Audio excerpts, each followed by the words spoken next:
sur les différentes années pour la pratiquer aussi, on a rarement eu les mêmes en haut du tableau. En tout cas, on n'a jamais eu le tiercé gagnant de la même manière à chaque fois. Non, c'est clair. Souvent, ça s'est souvent joué sur les dernières manches, de savoir qui allait finalement prendre la première. On avait parfois des équipes qui pouvaient rester dans le haut du panier, mais on n'avait jamais l'ordre établi dès le départ. Voilà, des équipes qui s'écroulaient au dernier moment. Voilà. Dans les autres ligues, c'est pas le cas. Le challenge est peut-être effectivement l'écart entre les grosses écuries et ceux qui veulent, on va dire, jouer. Qui ne peuvent pas prétendre à cette place-là, du coup, se découragent. Ouais. Tout à fait. Donc, du coup, l'idée du jeu, ça a été de dire, bah voilà, on va créer cette fameuse ligue nationale pour essayer de permettre d'offrir un challenge aux grosses équipes, ce qui, a priori, après 2 manches maintenant, est le cas, ouvertement et affirmé. Il y a des écuries des équipes qui, au départ, on les pensait un peu faibles, commencent à montrer réellement les gros, elles prennent du niveau. Donc, ça veut dire que on a une équipe comme les Razorba qui a fait sa première manche dimanche dernier, une équipe qui était habituée dans sa ligue à vraiment à cartonner, à imposer un petit peu sa loi et ses règles, et qui s'est retrouvée là un petit peu plus en difficulté. Et pourtant, je peux vous assurer qu'ils ont montré le niveau de jeu, c'était assez impressionnant. Et pourtant, c'est pas la même chose que de rencontrer, on va dire, alors sans qu'une équipe se sente un peu visée, les tortues néoplégiques qui jouent avec un bras dans le dos, avec des lanceurs qui vont tirer dans les coins. Il faut savoir que c'est souvent le tireur qui tire dans les coins, mais bon, toujours est-il que c'était pas la même chose que de jouer en ligue. Elles ont bien senti la différence et ça ne peut être que profitable parce qu'elles ont pris une expérience au niveau. Voilà.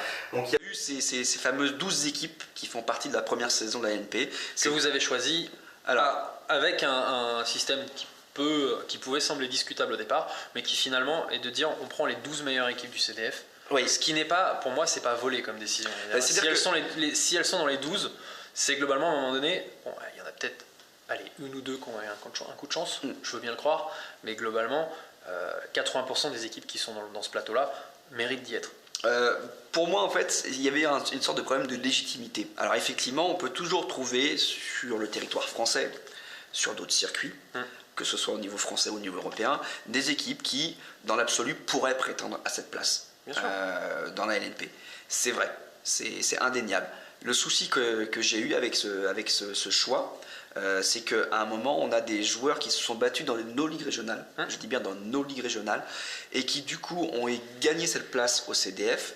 Et cette récompense de fin de saison qui devrait être la place en LNP, c'est difficile après de leur dire finalement on ne vous le donne pas parce qu'une équipe qui n'a pas joué la Ligue nationale ou qui n'a pas joué la Ligue régionale plutôt, qui a priori est bien classée dans un championnat quel qu'il soit, mais d'une autre entité, je parle Millennium, ça peut être le WTS, ça peut être d'autres circuits, parce que sur le papier elle a l'air meilleure, parce que dans les faits c'est difficile de faire à un moment, je veux dire, en plus on l'est d'autant plus que on a l'avantage dans ce système de dire que celui qui s'est battu en championnat national pour gagner cette place en LNP l'a fait avec un effectif qui est le même qui s'est battu en Ligue régionale. Et il va la défendre. Voilà, et il va défendre cette place.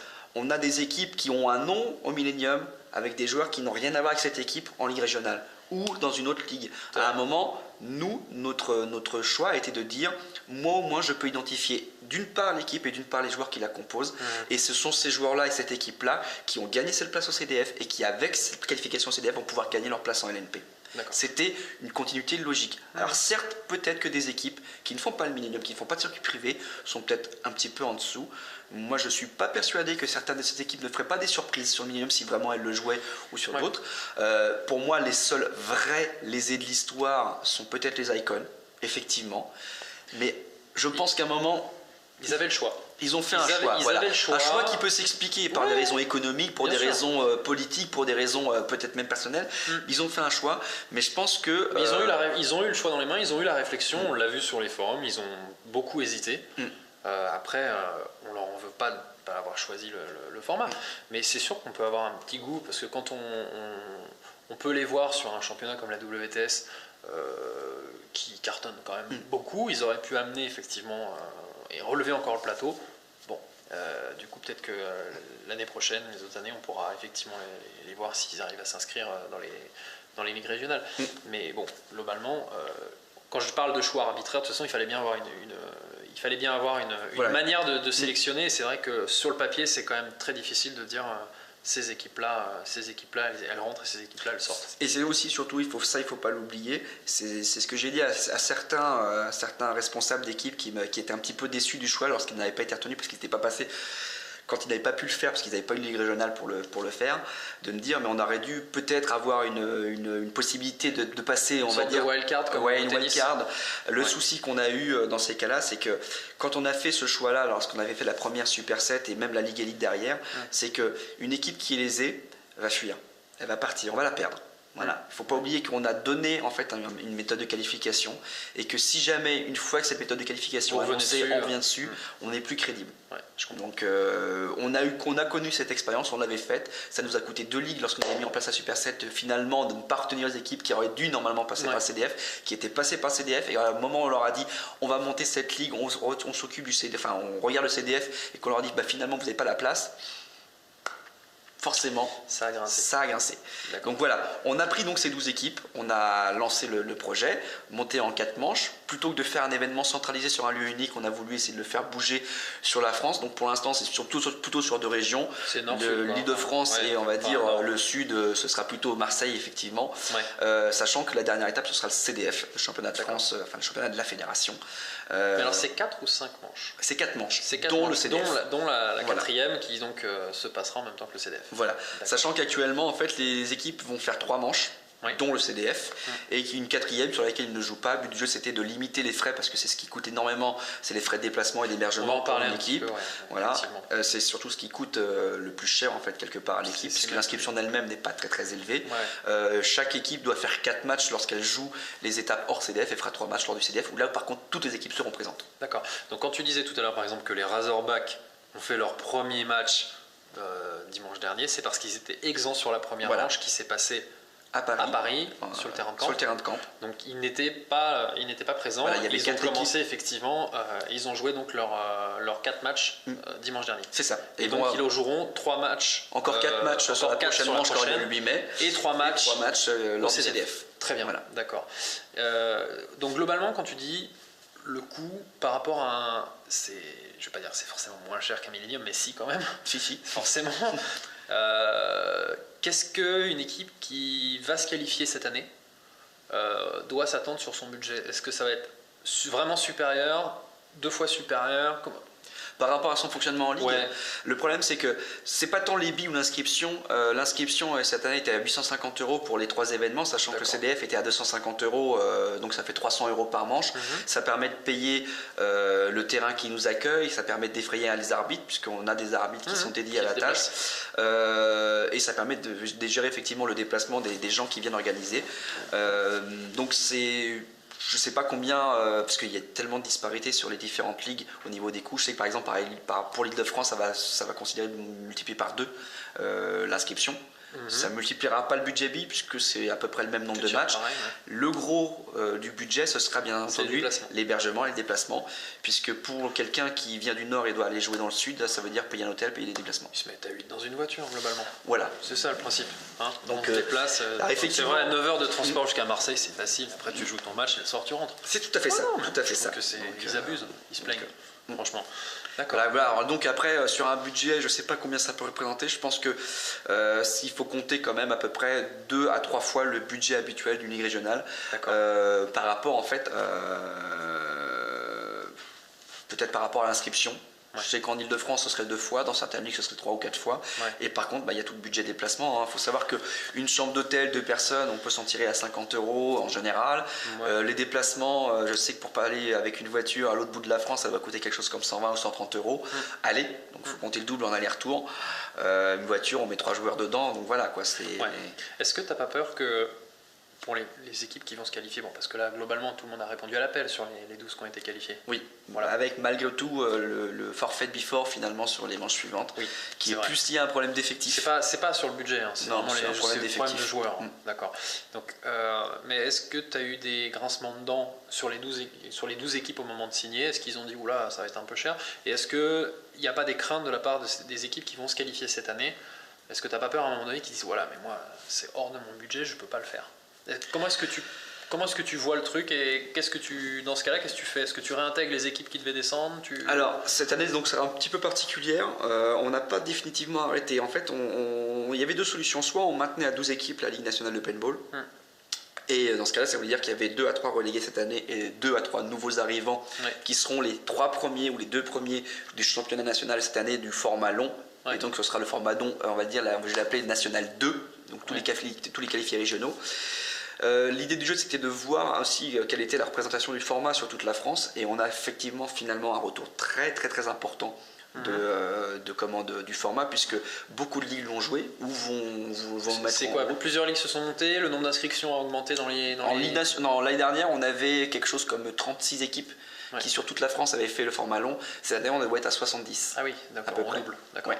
Donc du coup là ça veut dire qu'on s'est posé la question de savoir si on montait carrément le nombre d'équipes représentées en LNP, avec le risque effectivement, parce que là, sans dénigrer qui que ce soit, on sait que maintenant on va avoir des petites écuries qui vont commencer à jouer leur qualification. On sait par exemple qu'avec le nombre de places qu'on a attribué pour les différentes ligues, l'Île-de-France, qui est en général un terreau assez riche, on va dire en termes d'équipes, va avoir 2 qualifiés. Midi-Pi va avoir 2 qualifiés, donc c'est Midi-Pi et Aquitaine, puisqu'ils ont encore un format jumelé pour avoir plus d'équipes. Mais c'est vrai qu'après, une équipe qui va se qualifier au CDF, il y en aura 12 cette année qui seront qualifiés sur toute la France. Il faut s'attendre effectivement à avoir 2 ou 3 qualifiés supplémentaires sur ces équipes-là pour intégrer la LNP. Donc soit on reste à 12 et on relègue, soit on passe à 14 12-14, on ne sait pas encore. On va essayer de trouver le bon rythme pour conserver en fait un nombre de manches qui soit raisonnable, sachant que si jamais on passe à 5 manches, ce serait toujours l'idée de faire sauter une manche pour les équipes qualifiées et maintenir tout le nombre de matchs aussi quand même. Donc du coup, si jamais on fait 4 manches, effectivement en passant à 14 matchs, ça peut dire faire 3 manches avec 2 manches avec 4, 2 manches avec 3, dont le CDF, parce qu'il y aura toujours la dernière manche du CDF. Voilà. Mais bon, on n'a pas encore réfléchi et définitivement arrêté le nombre d'équipes. Tout est toujours état de cause que Before étant maintenant forfait, il y aura forcément un relégué qui sera Before, un deuxième peut-être, et il y aura donc au minimum 2 places à prendre. D'accord, voilà. Très bien.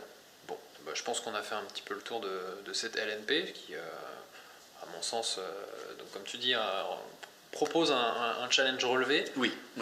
Est-ce qu'il y a beaucoup de gens qui viennent voir les matchs sur les terrains quand même? Alors j'avoue que là, nous, je vais me flageller en place publique. J'en profite que je suis filmé pour le faire. On peut virtuellement. Si tu veux, non, c'est vrai qu'on est toujours avec ce fameux problème de communication et je plaide coupable en premier lieu. C'est vrai qu'on n'a pas réellement insisté sur les dates, sur les lieux. D'un autre côté, il est vrai que... on ne peut pas tout faire non plus. On ne peut pas monter une ligue et en même temps se faire... On a beaucoup de dossiers en cours. On n'en a pas parlé par rapport à la réglementation, mais au-delà maintenant de la classification, on a aussi le dossier de la réglementation des terrains qui est en train de déboucher au niveau de l'AFNOR et de la direction de la concurrence et de la répression des fraudes. Ça va nous occuper un petit peu aussi celui-là. Donc il y a un travail préparatoire assez conséquent à faire. Mais tout est-il que la Ligue nationale de paintball n'a pas été vraiment médiatisée. En tout cas, nous, on n'a pas réellement insisté sur sa médiatisation. Donc on n'a pas beaucoup de public qui se déplace. D'un autre côté, c'est vrai qu'on a des terrains qui sont très très bien quand on joue. De point de vue joueur. Pas des gradins non plus. Pour l'instant, c'est vrai qu'on n'a pas beaucoup de terrains qui proposent des solutions intéressantes en termes de médiatisation. Est-ce que les terrains eux-mêmes pourraient pas, justement, vous ne pourriez pas déléguer ça au terrain? Je veux dire, est-ce que parce que vous faites de la communication sur Spirit, vous faites de la communication sur votre site, est-ce que quelque part on ne pourrait pas demander à un camp ou un autre terrain, je ne les connais pas tous par cœur, je prends celui qui me vient en tête, est-ce qu'on ne peut pas leur demander finalement eux-mêmes de médiatiser l'événement à terme? En tout cas pour cette année, c'est vrai que vu l'organisation qu'on avait adoptée, on a toujours eu une démarche un petit peu de retard à chaque fois parce que par exemple pour la prochaine manche, on ne sait pas encore quel est le prochain terrain qui sera bon. Ça se rôde. Ouais, ça se rôde. Mais l'année prochaine, il est clair que les dates seront annoncées bien en avance et qu'il y aura forcément des terrains qui seront déjà déterminés bien en avance, puisque déjà pour l'année prochaine, on sait que le premier terrain, on sait déjà lequel ce sera. Très bien. Voilà. Donc effectivement, si après les terrains locaux ont des contacts pour médiatiser l'événement qui se passe chez eux, effectivement, il y a peut-être tout intérêt à s'appuyer sur eux, parce que c'est vrai que nous étant franciliens, enfin en tout cas moi étant francilien, c'est vrai que je n'ai pas forcément les contacts pour aller démarcher les journaux locaux dans le sud. On va parler éventuellement de Saint-Étienne par exemple. C'est pas un hasard si j'en parle, parce qu'on a des propositions de terrain qui sont très très intéressantes maintenant, avec des gens qui ont des vrais terrains qui peuvent être qui tiennent la route en termes d'organisation pour un événement de qualité. Donc effectivement, on va s'appuyer maintenant peut-être sur eux et peut-être effectivement Peut-être que dans le dossier de sélection des terrains, ça pourra rentrer en jeu à un moment donné. Tout à fait. Si sur leur self-marketing est probant, on peut peut-être effectivement se dire on va préférer ce terrain-là parce qu'il saura mieux vendre l'événement. Tout à fait. C'est une idée. Ça peut aider. Hein. C'est une idée qui va d'ailleurs voir le jour un petit peu, puisque le site qu'on a retenu pour le CDF, donc qui est Paintball Valley à Puget-sur-Argent, nous a proposé dans son dossier, et c'est aussi pour ça qu'on l'a retenu, toute une offre de communication basée sur des flyers, des affiches, des contacts presse et radio qu'ils ont déjà lancés en fait, donc ça existe, entre guillemets, ça existe déjà. Oui, tout à fait. Et donc l'événement sera déjà médiatisé.